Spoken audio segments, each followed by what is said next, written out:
Boa noite. Confira agora as notícias que marcaram esta quarta-feira em Belo Horizonte e interior. Terceiro dia de protestos dos camelôs que se recusam a sair das ruas do centro da capital. Hoje, eles foram à Câmara pedir apoio aos vereadores. Polícia Militar lança a Operação Pampulha Mais Segura para reduzir furtos e roubos na orla durante as férias. E a cada hora, pelo menos 2 carros são roubados ou furtados em Belo Horizonte. Os crimes aumentam por causa da atuação de quadrilhas de desmanche. Estudantes usam o WhatsApp para tentar reduzir crimes dentro do campus da universidade. Polícia Rodoviária Federal sofre cortes no orçamento e deixa de prestar serviços em Minas e no restante do país. Hoje é comemorado o Dia da Gastronomia Mineira. Pode se preparar para um desfile de delícias de deixar qualquer turista com água na boca. E no futebol, o Atlético entra em campo nesta noite na Bolívia pela Libertadores e a torcida protesta contra a péssima campanha do Cruzeiro.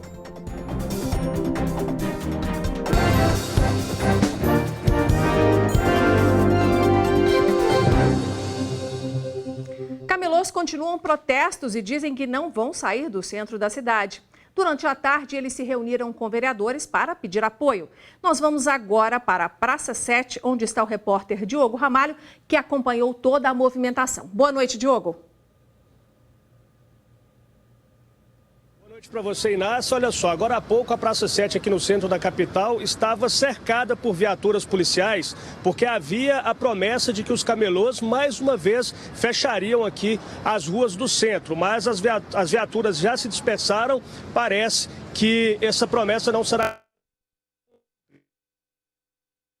Os ânimos se exaltaram um pouco mais na Câmara Municipal de Vereadores. Os camelôs fizeram uma proposta à Prefeitura de que ela ceda uma das ruas da capital para que eles possam trabalhar sem precisar ir para os shoppings populares da cidade. Essa proposta, como se fosse a Rua 25 de Março em São Paulo, por exemplo, essa proposta está nas mãos do líder do governo na Câmara, o vereador Léo Borghese, será encaminhada ao prefeito Alexandre Calil. Hoje teve manifestação pela manhã, onde foi feito até um boletim de ocorrência e os lojistas que se recusavam a fechar a porta teria sacado até uma arma de fogo para ameaçar os ambulantes. Inácia. Obrigada, Diogo. A cada hora, pelo menos 2 carros são roubados ou furtados em Belo Horizonte. Os crimes aumentam com o avanço de quadrilhas que desmancham veículos e vendem peças no mercado clandestino. Foram 3 sustos. Francis e o marido tiveram 2 carros roubados e por pouco não perderam o terceiro. Cheguei para pegar meu carro, cadê? A outra situação, meu marido saiu da academia com um revólver na cabeça, levaram o carro. A outra situação, ele descer na rua, tiraram, mas não levaram. Ele está tirando um bem seu, né? Então você fica numa situação vulnerável, totalmente vulnerável. Belo Horizonte está entre as capitais com mais ocorrências de furtos e roubos de carros do país. Segundo o Detran, só nos 4 primeiros meses deste ano foram mais de 5.500 veículos, alta de quase 18% em relação ao mesmo período do ano passado. No Rio de Janeiro, os roubos e furtos de carros cresceram 16% no primeiro trimestre deste ano. Já na capital paulista, houve redução de quase 7% nos meses de janeiro a abril. E em Salvador, queda ainda maior, cerca de 10%. Por trás desses crimes, há muitas quadrilhas organizadas que desmancham os veículos para vender as peças roubadas. Porque a única maneira de você reduzir esses crimes é desmontando essas quadrilhas, é identificando elas e prendendo.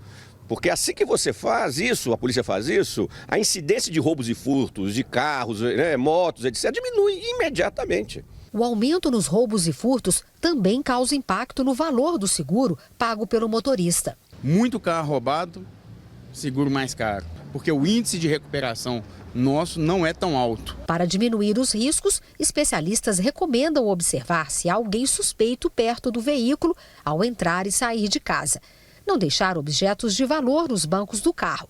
Evitar ficar dentro do veículo ligado e parado na rua. E verificar se as portas estão travadas depois de sair do carro. Estudantes da Universidade Federal de Uberlândia passaram a usar o WhatsApp para alertar a vigilância sobre problemas de segurança. É mais uma ferramenta na política de segurança da universidade. O canal de comunicação através do aplicativo WhatsApp começou a ser utilizado para melhorar a segurança interna nos campi de Uberlândia. A pessoa que está se sentindo incomodada, ela faz a denúncia pelo número WhatsApp, né? E nós temos uma central, essa central ela recolhe a denúncia e passa por rádio para os nossos vigilantes. O telefone, que não recebe ligações, pode ser acessado a qualquer momento através de mensagens de texto ou áudios de WhatsApp pelo número 99996-4597. Os números fixos da vigilância permanecem funcionando normalmente em horário universitário. Até o ano passado, a Polícia Militar não atuava dentro da universidade. Foi a partir de uma sentença judicial que a instituição voltou a ter um bom relacionamento com a PM, que agora está presente dentro dos 4 campi de Uberlândia. Nós temos uma sentença judicial de setembro de 2016, em que a universidade foi condenada junto com o Estado para a Polícia Militar fazer o policiamento ostensivo de todos os campi da UFO. Ainda pensando na segurança dos universitários, servidores e visitantes, o próximo passo agora será a instalação de mais de 200 câmeras de segurança monitoradas 24 horas por dia. A Polícia Militar também terá acesso permanente a essas imagens. Câmeras de segurança espalhadas e aplicativo nas mãos certamente vão dar mais tranquilidade para quem está aqui. Eu acho que promove muita segurança, porque todos nós estamos frequentemente utilizando o aplicativo do WhatsApp e todos nós temos esse recurso às nossas mãos. A Polícia Militar lançou hoje a Operação Pampulha Mais Segura com o objetivo de coibir furtos e roubos e combater os flanelinhas. Luciana Viana é quem tem mais informações. Luciana, boa noite. Essa ação é para turista ver? Não, viu? Não é só para inglês ver, não, viu? Vai valer de verdade. Boa noite a você, Inácia, boa noite a todos. Bom, Inácia, é o seguinte, essa ação da Polícia Militar, ela acontece agora no mês de julho para intensificar, né, as ações que já acontecem diariamente, porque nesse mês de julho acontecem as férias escolares, quando há uma maior movimentação de turistas e também moradores ali na orla da Lagoa da Pampulha. Esse patrulhamento será feito pelos militares a pé, de moto, bicicleta e também com as viaturas, claro. A intenção da polícia é diminuir o número de ocorrências. No ano passado, durante as férias escolares de julho, foram 36 ocorrências. A Polícia Militar quer diminuir esse número. A ação de flanelinhas também será coibida pelos militares e bases comunitárias estarão à disposição dos moradores e também dos turistas lá na região da Pampulha. Inácia. Certo, obrigada, Luciana. Por hora que depois a Luciana traz outros destaques do noticiário de hoje. E você vai ver a seguir os destaques do futebol. O Atlético joga logo mais na Bolívia pela Libertadores. Aqui na capital teve protesto dos torcedores do Cruzeiro. E hoje é comemorado o Dia da Gastronomia Mineira. Nossa equipe foi ao Mercado Central para degustar um pouco do cardápio mais tradicional do nosso estado.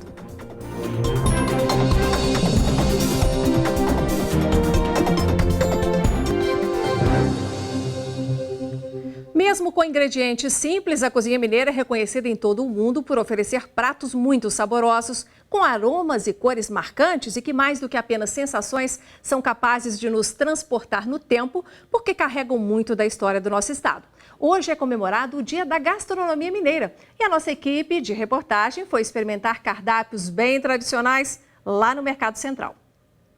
Feijão tropeiro, canjiquinha. Quiabo com frango, principalmente o anguzinho bem feitinho. Couve, orapronobis e que tal um queijinho sem esquecer do docinho de leite da goiabada? Dia 5 de julho é comemorado o Dia da Gastronomia Mineira. A data foi criada em 2012 pelo então governador do estado, Antônio Anastasia, e não foi escolhida por acaso. É a data de nascimento do escritor Eduardo Frieiro, que foi professor da Universidade Federal de Minas Gerais, fundador da Biblioteca Estadual Luiz Bessa e autor do livro Feijão, Angu e Couve, ensaio sobre a comida dos mineiros, publicado em 1966.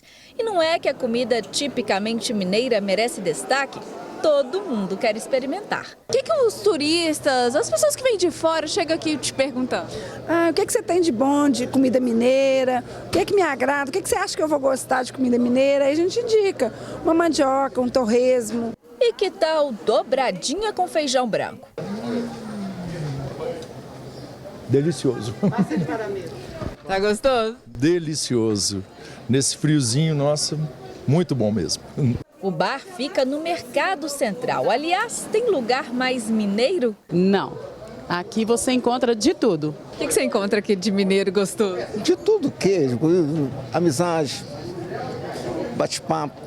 Aqui dá para saborear um pouquinho de tudo. E por falar em delícias, a Val é especialista nelas. O que eu gosto de ver é quando você serve o prato e, sendo turista de fora, na hora que ele acaba de comer, você olha só pro rosto dele. Aquela sensação que você vê, não precisa dele falar mais nada. Ele faz assim, aquele suspiro que ele dá e assim, o olho dele brilha, você fala assim, realmente ele gostou. Mas o que será que atrai tantos olhares para a nossa comida? Seria o tempero? Tem um ingrediente assim que é específico, que eu acho que assim que a gente cozinha primeiramente com a alma, com o coração, com todo o amor, né? E junto com esse amor todo que eu coloco nos pratos que eu faço, o meu ingrediente principal é o alho, que não falta. Todos usados na dosagem certa. Amor também não falta nesse restaurante tradicionalmente mineiro, que funciona há 21 anos no bairro Padre Eustáquio, na região noroeste da capital. São 21 anos de dedicação, de amor, de carinho, de prazer, né, em atender o nosso público. A gente trata todo mundo como uma família, né? É a coisa típica do mineiro, né? Aquele aconchego, né? Tudo isso. E nesse friozinho, nada como um almocinho bem mineirinho. Essa variedade da comida mineira é que faz a gente ter um pouquinho, ser uma comida diferente, né?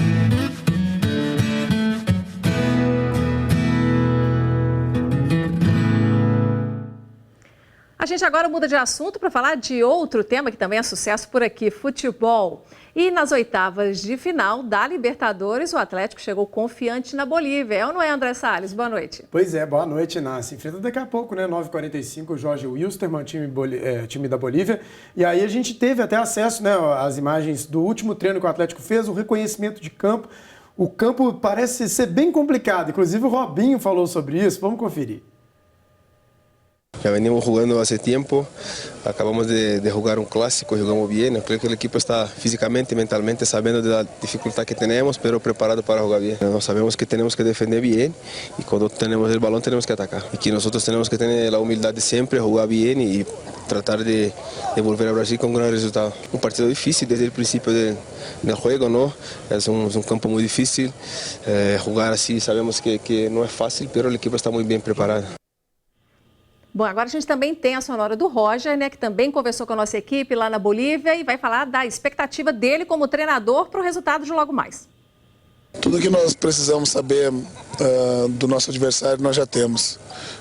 Analisamos seus últimos jogos, seus principais jogos, os jogos anteriores dentro da Libertadores.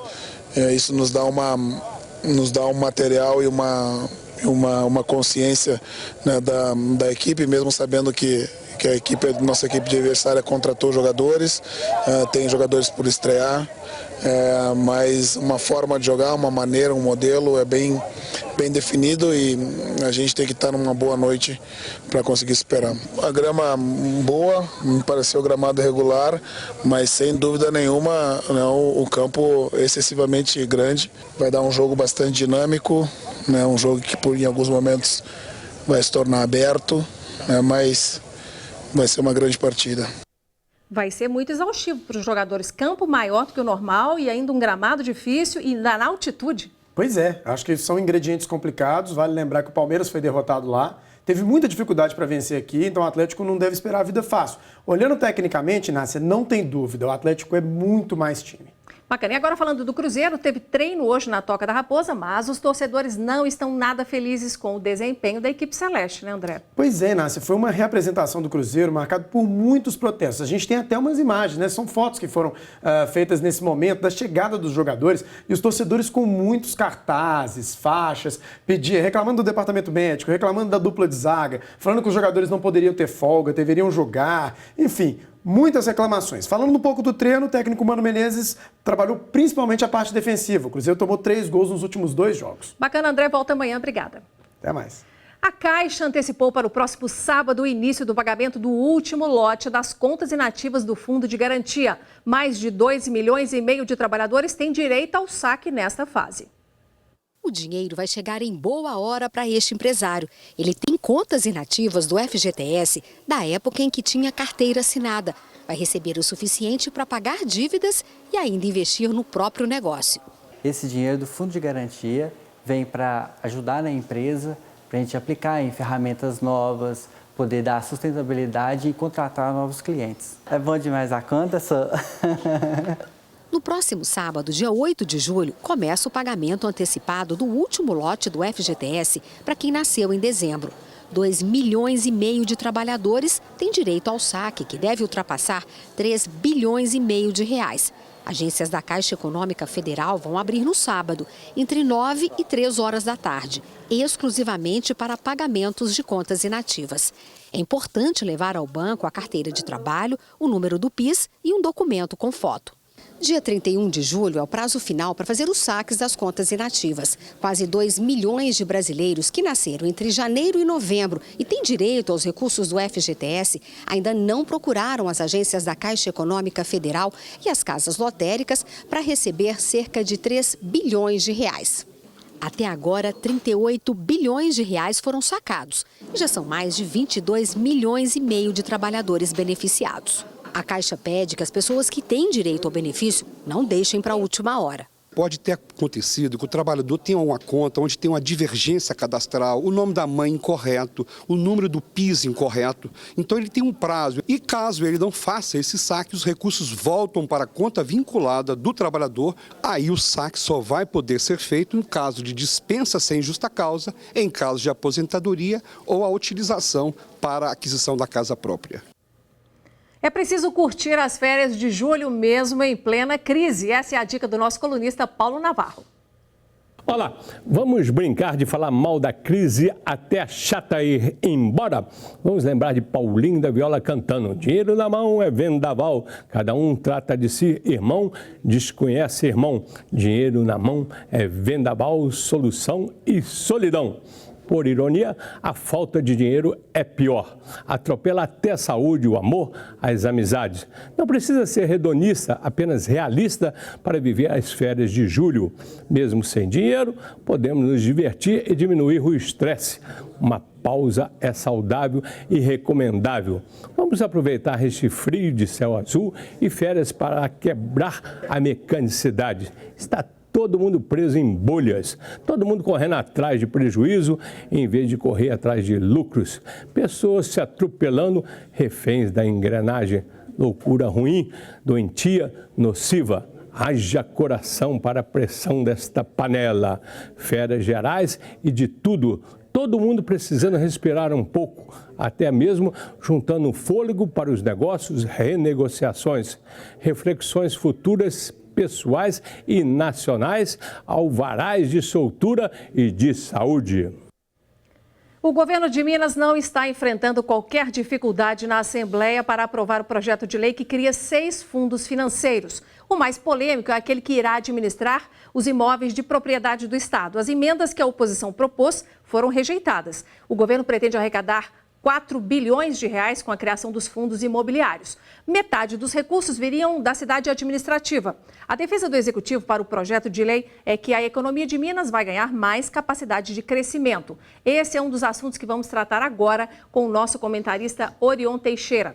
Orion, o segundo turno da votação desse projeto de lei está previsto para amanhã às 10 horas na Assembleia. Você acha que a aprovação de 100% está garantida? Boa noite a todos. 100%, Inácia. Não há dúvida de que o governo vai conseguir vencer como fez ontem no primeiro turno. É a demonstração de força política do governador e de seu principal parceiro na Assembleia Legislativa, que é o próprio presidente Adelcléver Lopes, sinalizando que PT e PMDB reeditarão a aliança nas eleições do ano que vem para governador. E a oposição está abatida, como demonstrou nessa votação. A oposição foi contra o projeto e acusa desmantelamento do patrimônio do Estado.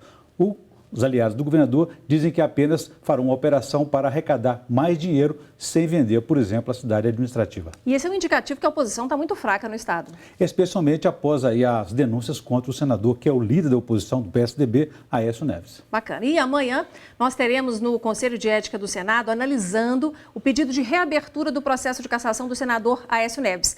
Orion, ele ter voltado agora, reassumido o mandato, isso deixa com menos força os senadores da oposição que querem cassá-lo? Com certeza ele terá mais oportunidade de articulação para evitar o pior. Mas a tendência é desarquivar esse processo, mas não quer dizer que isso vai prosperar e chegar às vias de fato. O senador voltou ontem ao Senado, fez o pronunciamento de defesa e disse que não cometeu nenhum crime, mas que foi vítima de uma trama diabólica do empresário da JBS, Joesley Batista, o chamou de criminoso confesso, mas não explicou como que ele se envolveu e ainda fez operações de dinheiro com o criminoso confesso. Bacana. Por hoje, obrigada. Orion, prazer, boa até noite. breve. E um jovem foi preso em flagrante por ser o principal suspeito de ter matado o próprio filho. Os detalhes a seguir. E você vai ver também que moradores de rua participaram hoje de uma ação em um abrigo da capital, onde puderam escolher roupas para se aquecer nesse inverno. Essa bela iniciativa você confere depois do intervalo.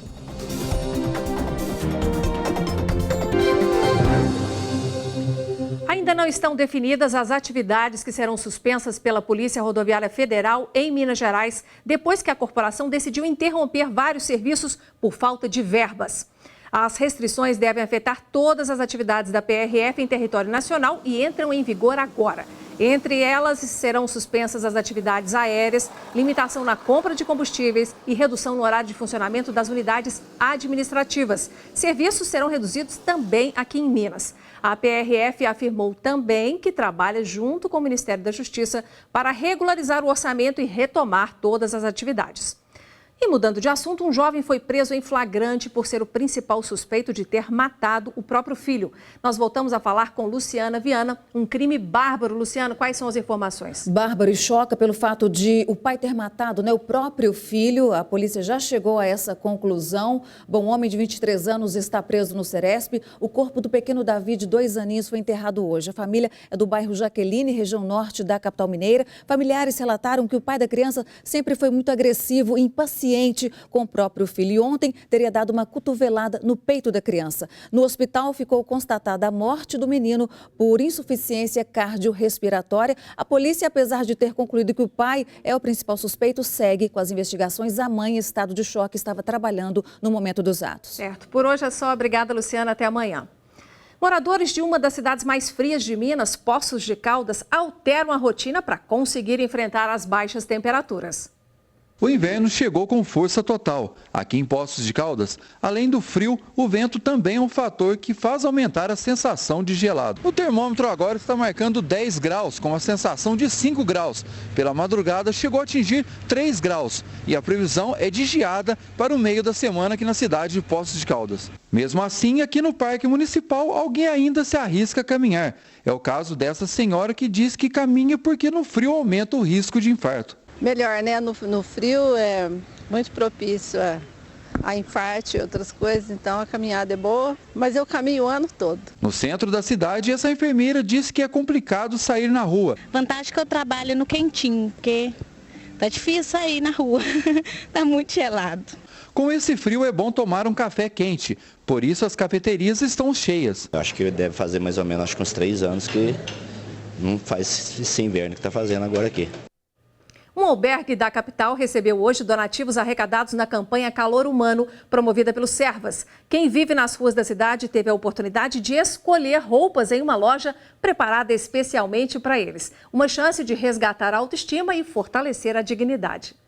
Antes da distribuição das senhas, uma fila enorme se formou na porta do albergue Tia Branca, na região leste da capital.